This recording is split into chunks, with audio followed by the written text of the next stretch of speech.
உற்சாகம் டிவி நேயர்கள் அத்தனை பேருக்கும் நன்றி. இந்த 2025 நடக்கக்கூடிய சனி பயிற்சி பற்றி பார்த்துட்டு இருக்கேன். ஏப்ரல் மாதம், அதான் மார்ச் 29 சனி பயிற்சி ஆகுது.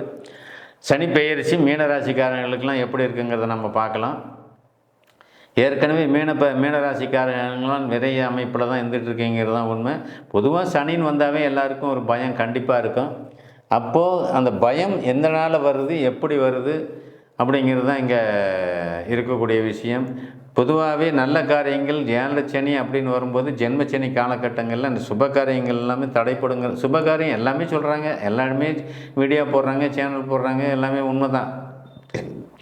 இந்த அவயோக திசைகள்னு வருது பார்த்தீங்களா, மீனராசிக்கு சனி திசை, புதன் திசை, சுக்கரன் திசை, இந்த மாதிரிலாம் வரும்போது தான் ஜென்மச்சனி காலகட்டங்களில் கண்டிப்பாக பாதிப்பு உண்டாகிடுது.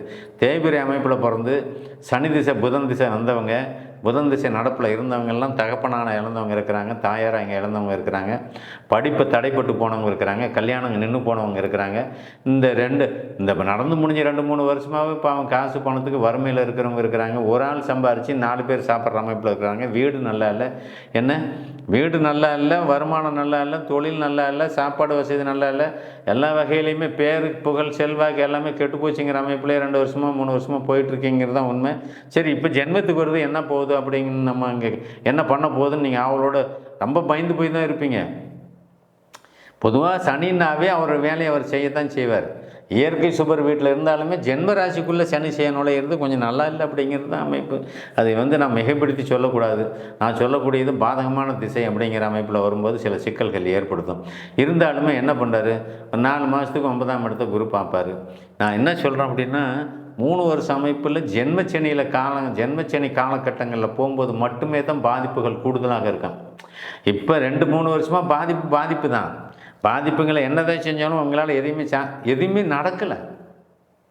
எதுவுமே நடக்கலைன்னா என்ன, தொழிலுக்கு போகலான்னு நினச்சாலும் அந்த தொழிலில் 3 வருஷத்தில் ஒரு 6 மாதம் தான் மொத்தமாக போயிருப்பீங்க. மீதியெல்லாம் தொழிலே பண்ண முடியாத அமைப்பு இருக்கும். கடன் வாங்கி செலவு பண்ணிட்டு வீட்டில் படுக்கிற அமைப்பு, படுத்த தூக்கம் இல்லை, நிம்மதி இல்லை, பக்கத்து வீட்டுக்காரன் நம்மளை திட்டுறான், சண்டை போடுறான், உள்ளந்துக்கிட்டு சில பேர் இந்த விஷயத்தில் ஈடுபடுறாங்க.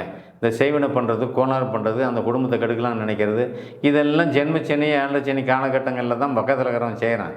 பக்கத்தில் இருக்கிறவன் நல்லா இருக்கிறதா நாம் நல்லா இருந்தால் பிடிக்காதுன்னு வேலையை தான் பக்கத்தில் இருக்கிறவன் செய்ய ஆரம்பிப்பான். பக்கத்தில் இருக்கிறவன் யாருமே நல்லவன் கிடையாது. ஏன், ஜென்மச்சனி அஷ்டமச்சனி காலகட்டங்களில் அவனுக்கு கீழே இருக்கணும்னு தான் பக்கத்தில் இருக்கிறவன் அதாவது கிராமப்புறமாக இருந்தால் பக்கத்து நிலத்துக்காரன், பக்கத்து வீட்டுக்காரன், நகர்ப்புறமாக இருந்தாலும் பக்கத்து வீட்டுக்காரன் நம்மளை எந்த வகையில் கெடுக்கணும்னு தான் எதிர்பார்க்குறான். அவன் நமக்கு மேலே போகக்கூடாது, நம்மக்கிட்ட கடன் வாங்கிட்டு இருக்கணும், நம்மளை கெஞ்சிக்கிட்டு இருக்கணும், நமக்கு கீழே தான் அவன் இருக்கணும் அப்படிங்கிற எண்ணம் தான் அந்த பக்கத்தில் இருக்கிறவங்களுக்கு வரும். இந்த ஜென்மச்சனி காலகட்டங்களில், விரைச்சனி காலகட்டங்களில் மற்றவங்ககிட்ட போய் அடிமைப்படுத்தும். எப்படி அடிமைப்படுத்துது, அவங்ககிட்ட கடன் வாங்க வைக்கும். அவன் தொழிலை கெடுத்தா நீ என்ன பண்ணுவேன், நீ அவங்ககிட்ட கடன் வாங்குவேன். சரி, கடன் வாங்குறதுக்கு வாய்ப்பே இல்லாத சில பேருக்கெல்லாம் போயிடணும். அப்போ அவன் நீ என்ன பண்ணுவான், ஏதாவது சொத்துன்னு இருந்துச்சுன்னா அது கொண்டு போய் அடமானம் வைக்கிற அமைப்பு ஏற்படுத்தும். அப்போ சொத்துக்கு அடமானம் வச்சாலுமே சில இடத்துல பணம் கிடைக்க மாட்டேங்குது. சொத்து இருக்கிறவன் தான் அடமானம் வைக்கிறான். சொத்து இல்லாதவன் என்ன பண்ணுறது, நகை நட்டு இருந்தால் அடமானம் வைப்பேன். அதுவும் இல்லாதவன் என்ன பண்ணுறது, எங்கேயாவது யார் ஜாமீனாவது கொடுத்து யாராவது சொல்லி ஏதாவது இந்த இடத்துல எனக்கு 50,000 வாங்கி கொடுங்க, எனக்கு இவ்வளோ கஷ்டம் இருக்குது, இதை பிள்ளைக்கு கல்யாணம் வச்சு விட்டேன், என்ன இந்த பையனுக்கு உடம்பு சரியில்லை, அவன் நோய்க்கோசரம் ஆஸ்பத்திரி செலவு வந்துருச்சு, ஆஸ்பத்திரி இவ்வளோ கட்டினா தான் நீ ஹாஸ்பிட்டலில் பெட்டு சேர்த்துவன்னு சொல்கிறாங்க. இந்த மாதிரி அமைப்பெல்லாம் வர்றவன் என்ன பண்ணுவான், பக்கத்தில் பரிதாபப்பட்டு அவன் அந்த பணத்தை கொடுப்பான். அவனும் ஜென்மச்சனியில் இருப்பான். ஜென்மச்சனியில் இருக்கிறது தான் பணத்தை கொடுத்துட்டு உங்ககிட்ட கொடுத்துட்டு நீயும் கொடுக்க மாட்டாத, அவனும் அந்த பணத்தை வாங்க மாட்டாத முடிப்பான். ஒருத்தன் உதவி செய்கிறான்னா அவங்ககிட்ட காசு இருக்குதுன்னா அவனும் ஜென்மச்சனியில் இருந்தால் தான் அந்த உதவி வரும். நல்ல நேரம் இருக்கிறவன் நம்ம கிட்டேயே வரமாட்டான், கெட்ட நேரம் இருக்கிறவங்ககிட்ட கிட்டேயே வரமாட்டான். ஒன்று தெரிஞ்சுங்க, இப்போ இதே ராசியில் பக்கத்து ராசியில் இருக்கிறவங்க அந்த உதவி செய்கிற அமைப்பில் வருவான். ஏன்னா அவன் ஜென்மச்சனியில் இருப்பான். நீயும் கஷ்டப்படணும், அவனும் கஷ்டப்படணும். நீ இல்லாமல் கஷ்டப்படுவேன், அவன் இருக்கிறத உங்ககிட்ட கொடுத்துட்டு கஷ்டப்படுவான். அப்போ அவன் இருக்கிறது கொடுத்துட்டா உன்னால் திருப்பி கொடுக்க முடியல, நீ இல்லையே. அப்போ அவனுக்கு தேவைப்படும் போது அந்த காரியம் நடக்காது. நான் கஷ்டத்துக்கு உனக்கு கொடுத்தேன், ஏன்னா இந்த பணத்தை எனக்கு திருப்பி கொடுக்க மாட்டேங்கிறேன், நம்ம பேசினாலும் கூட ஓட்ட இருந்தால் தானே நீ கொடுப்பேன். அப்போது உங்ககிட்ட கொடுத்து அவன் பாதிக்கப்படுறான். நீ அவங்ககிட்ட வாங்கி பாதிக்கப்படுற. இந்த அமைப்புகள்லாம் இங்கே நடக்கும். அப்போ 2 பேருமே மன கஷ்டம், மன உளைச்சல், மன சஞ்சலத்துக்கு ஆளாயிப்படுறீங்கிறது தான் உண்மை. ஆக மீனராசிக்காரங்கள் எல்லாமே கடன் சுமையை அதிகரிக்கும் ஒரு அமைப்பு, நல்ல சுப காரியங்கள்லாம் தடைப்படக்கூடிய அமைப்பு, திருமணம் போன்ற விஷயத்தில் தயவு செஞ்சு 3 வருஷம் நீங்கள் அகலக்கால் வைக்கக்கூடாது. ஏற்கனவே இதை நான் சிம்மராசிக்காரனுக்கு நான் சொல்லியிருக்கணும். ஆனால் சொல்லியிருக்கிறேன். சிம்மராசிக்காரங்களுக்கு நான் மீனராசியை பேசிக்கிட்டு இருக்கிறேன். சிம்மராசிக்காரங்க 3 வருஷம் கல்யாணத்தை பற்றி நினைக்கக்கூடாது. ஏன்னா அஷ்டமசனி காலகட்டங்கள். பெரும்பாலும் ஜாதகம் பார்க்க வர்றவங்க சிம்மராசிக்காரனும் மீனராசிக்காரங்க தான் வரப்போகிறீங்க அப்படிங்கிறது உண்மை தான். விடுதலை ஆகிட்டு இருக்கிறீங்க கும்பராசி, அது வேறு சமாச்சாரம். மீனராசி ஜென்மச்சனி வரும்போது ஜென்மச்சனி காலகட்டங்களில் பௌர்ணமி அமைப்பில் இருக்கிறவங்க திசாபுத்தி நல்லா இருக்கிறவங்க கல்யாணம் பண்ணலாம். 7 சனியில் கல்யாணம் நடக்கலைன்னு நம்ம சொல்லவில்லை, கல்யாணம் பண்ணலாம். அஷ்டமச்சனையில் தான் ஒரு இக்கண்ணா வைக்க அந்த தடை பிரேக்கப் ஜாஸ்தி கொடுக்கும். ஆக மீனராசியில் தேய்பிரை அமைப்பில் ஆகாத திசை சுக்கர திசைன்னு வந்துட்டுன்னு வச்சுங்க. தேய்பிரை அமைப்பில் பிறந்துருக்குறீங்க, கல்யாணம் பண்ணால் கண்டிப்பாக நிற்கும். கல்யாணம் பேச்சு எடுத்தாவே கல்யாணம் தடையாகிடும். எல்லாமே பேசி ஃபிக்ஸ் பண்ணி கூட நிற்கும்.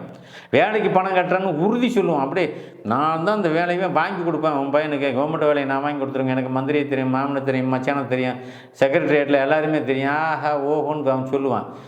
ஆசையை தூண்டுபவர் சனி, பேராசை. நீங்கள் அதெல்லாம் யோசிக்க மாட்டீங்க. பையனை வேலையில் சேர்த்தணும் அந்த குறிக்கோளில் இருப்பேன், இல்லை நான் வேலையில் சேரணும் அந்த குறிக்கோளில் இருப்பீங்க. ஏமாறுறதே 7 சனி ஜென்மச்சனி காலகட்டங்களில் தானே. 5 லட்ச ரூபா கட்டியா முதல்ல 10 லட்ச ரூபா கட்டு, 15 லட்ச ரூபா கட்டுமா. நீ முதல்ல ஆர்டர் வாங்கினதோட்டி நீ பணம் கொடுமா. அப்புறமா இல்லைங்க பணம் கட்டினா அவன் ஆர்டர் போட்டுறாங்கண்ணாம்பா. எல்லாமே நம்பிக்கைக்குரிய மாதிரி ஒரு 3 பேர் 4 பேர் முக்கியமான ஆள் சொல்லி பேசுவான். முக்கியமான ஆள் பேசுவான். மந்திரியாக இருந்தால் கூட ஜெயிலுக்கு போகணும் ஜென்மச்சனி காலகட்டங்களில். மந்திரியாக இருந்தால் கூட ஜெயிலுக்கு போய் இருந்துட்டு வரணும். ஏன்னா மந்திரி ஏமாற்றிவிட்டு அவன் மாட்டுவான். அப்போ இதை தான் நான் முதல்ல சொன்னேன். உங்கள்கிட்ட இருக்கிற பணத்தை கொடுத்துவிட்டு வேலை வாங்குறேன்னு சொல்லி பணத்தை கொடுத்துவிட்டு நீ ஏமாந்து போய் நீயும் பணத்தை வாங்க மாட்டாது நிற்பான், அவனும் கொடுக்க மாட்டாது நிற்பான். இப்போ இதெல்லாம் என்ன சொல்கிறேன், பணமே இருந்தாலும் கொடுக்க மாட்டாது நிற்கிறங்கிறது ஒரு விதம், பணத்தை இல்லாமல் கொடுக்க மாட்டாமல் நிற்கிறதுங்கிறது ஒரு விதம். சில பேர் கடன் வாங்கிக்கிட்டு பணம் இருக்காது அவங்ககிட்ட, பாவம் அதனால் கொடுக்காத சூழ்நிலை. சில பேர் பணம் என்ன பண்ணுவான், எல்லா பணமும் அவங்கள்ட்ட இருக்கான், அந்த பணத்தை சேர்த்துக்கிட்டு கொடுக்க மாட்டான். ஒட்டு மொத்தமாக 10 பேர்த்துக்கிட்ட வேலை வாங்கி தரேன்னு சொல்லி பணத்தை வாங்கிக்குவான். ஒரு ரூபா பக்கமாக கலெக்ஷன் பண்ணுவான், தரமாட்டான், ஊரை விட்டு ஓட்டு போயிடுவான். இதெல்லாம் ஜென்மச்சனி காலகட்டங்களில் நடக்கும். இந்த ஜென்மச்சனி காலகட்டங்கள் இவருக்கு வரும்போது தான் அஷ்டமச்சனியில் உள்ளவர்கள் அவங்ககிட்ட பணத்தை கொடுத்து ஏமாறுறது. தசாபத்தி பாதிப்பில் இருக்கிறவங்க, இப்போ சுக்கிரன் திசை மீனராசிக்கு வரக்கூடாது, அந்த பாதிப்பில் இருக்கிறவங்க வேலை வரும்னு நம்பி உனக்கு பணத்தை கொடுத்து ஏமாந்து வாங்க மாட்டாத முழிச்சிக்கிட்டு மன உளைச்சலுக்கு ஆளாகிறது. இது எல்லாமே நடக்கும். அதனால் வேலை வாங்கி தரேன்னு சொல்கிறவனை நம்பாத, பொண்ணு கொடுக்குறவன் சொல்கிறவனையும் நம்பாத, கல்யாண பேச்சை இப்போ எடுக்காத. ஆம்பளை பையனுக்கு கல்யாணம் பண்ணுறதா இருந்தாலும் சரி, பொம்பளை பிள்ளைக்கு கல்யாணம் பண்ணுறதா இருந்தாலும் சரி, அந்த பேச்சே எடுக்க வேண்டாம். இந்த நிலத்தில் டெபாசிட் பண்ணுறேன், இந்த பேங்கில் டெபாசிட் பண்ணுறேன், இந்த வட்டிக்கு கொடுக்குறேன், கம்ப்ளீட் அதெல்லாம் விட்டுரு. கிடைச்ச வேலைக்கு போ, இருக்கிற பணத்தை கையில் தொடாத. இடத்த விற்கிறன்னு விற்காத, நஷ்டத்துக்கு விற்றுருவேன். இடத்த வாங்குறன்னு வாங்காத, அந்த அது உதவாத இடமா இருக்கும், நீ போய் மாட்டிக்குவே, அது கோர்ட்டு கேஸுங்கிற அமைப்பில் அது இருக்கும். அந்த இடத்த வாங்கி மாட்டிக்கிட்டு அப்புறம் நீ செலவு பண்ணிகிட்டு இருப்ப. இடம் விற்கிறதும் வேண்டாம், இடம் வாங்கிறதும் வேண்டாம், கல்யாணம் பண்ணுறதும் வேண்டாம், புது தொழில் ஆரம்பிக்கிறதும் வேண்டாம். இந்த ஜென்மச்சனி காலகட்டங்களில் இத்தனை விஷயங்கள் ஓடு இருக்குது. அகலக்கால் வைக்காதன்னு நான் சுருக்கமாக சொன்னேன். எந்தெந்த வகையில் அகலக்கால் வைக்காத, தொழிலில் முதலீடு போட்டு தொழிலை தொடங்காத. ஜென்மச்சனியில் செஞ்சுக்கிட்டு இருக்கிற தொழிலை நீ செய்ய முடியாது. ஜென்மச்சனியில் செஞ்சிகிட்டு இருக்கிற தொழிலே நீ செய்ய முடியாது. ஆக நான் நல்லா இருக்கிறேனே, ஜென்மச்சனி தான் அப்படின்னு சொன்னால் நீ நல்லா இருப்ப, ஆனால் உனக்கு பாதிப்பு நஷ்டம் இல்லை. அது 60 வயசை கடக்கிறவங்களுக்கு, 60 வயசை கடந்து மீனராசியில் வர்றவங்களுக்கு அவங்களுக்கு பொருள் நஷ்டம் இல்லை, பண நஷ்டம் இல்லை, தொழிலில் நஷ்டம் இல்லை அப்படிங்கிறது உண்மை. அவங்க நல்ல செலவு பண்ணுவாங்க, ஆனால் இருந்தாலும் மன உளைச்சல் வரும். இப்போ ஒரு காட்டில் போர் போடுறோன்னு அவன் போவான். போர் போடுறது நல்ல விஷயந்தான், ஆனால் என்ன தண்ணி வராது. அப்போ அந்த செலவு பண்ணிட்டு ஏன்டா போட்டோங்கிற மன சங்கடத்தை உண்டு பண்ணும். உன் வருமானத்துலேருந்து ஒரு பணம் விரயமாகி போயிடும். அதே மாதிரி தான் பிள்ளைங்களுக்கு கல்யாணம் நடத்துன்னு ஏற்பாடு பண்ணுவேன், பிள்ளைங்களுக்கு எல்லாமே பேசி ஃபிக்ஸ் பண்ணுவேன். அவங்க ஆசையை நிறைவேற்ற முடியாத ஒன்றை மனச்சங்கடப்படுத்தும். நீ பேசி பணம் இருக்குது உங்ககிட்ட, பணத்தெல்லாம் குறை கிடையாது, ஆனால் காரியத்தடைங்கிறது பண்ணும் இல்லை. அடுத்தவங்களுக்கு செய்யக்கூடிய காரியத்தை, உனக்கு ஏற்படக்கூடிய காரியத்தடைன்னு நான் சொல்லவில்லை. உன்னுடைய குழந்தைகளுக்கு கல்யாண தடை ஏற்படுத்தும். அப்போ நீ பேசி ஃபிக்ஸ் பண்ணினா கல்யாணம் நின்று போகணும். பணம் இருக்குது, ஆனால் நிம்மதி கெட்டு போயிடும். நிம்மதி எங்கே கெடுது? ஒரு நல்ல காரியத்தை ஏற்பட போனால் நடக்காது போயிடுச்சு அப்படின்னு நினைக்கணும். அதே மாதிரி தான் பிள்ளைங்க, படிக்கக்கூடிய பிள்ளைங்கள் அப்படிங்கும்போது அவங்களுக்கு சில பாதிப்புகளை கொடுத்துச்சுன்னா நீ மனசு கெட்டு போயிடுவில்ல. அப்போது வந்து மனம் பாதிப்புங்கிறது பொருள் ரீதியாக, பொருளாதார ரீதியாக உங்களுக்கு கொடுக்காது. ஆக பண ரீதியாக அங்கே கொடுக்கும். பண ரீதியாக பணத்தை இழக்கிற அமைப்பு ஏற்படுத்தும். அப்போ சங்கடத்தை உண்டு பண்ணும். சங்கடம் குழந்தைகள் மூலமாக வரலாம், மற்ற உறவுகள் மூலியமாக வரலாம், மாமா மச்சான் உறவு மூலமாக வரலாம், நண்பர்கள் மூலியமாக வரலாம். இதெல்லாம் நீங்கள் எச்சரிக்கையாக ஒவ்வொரு விஷயத்திலும் காலடி எடுத்து வச்சு நகர்த்தணும் தான் நான் இங்கே 60 வயசை கடந்தவர்களுக்கு சொல்கிறேன். 30 வயசில் இருக்கிறவங்களுக்கு பாதிப்பு கூடுதலாக தான் இருக்குது. அதில் எந்த சந்தேகமும் இல்லை. எச்சரிக்கையாக தான் அடி எடுத்து வைக்கிறேன். நன்றி, வணக்கம்.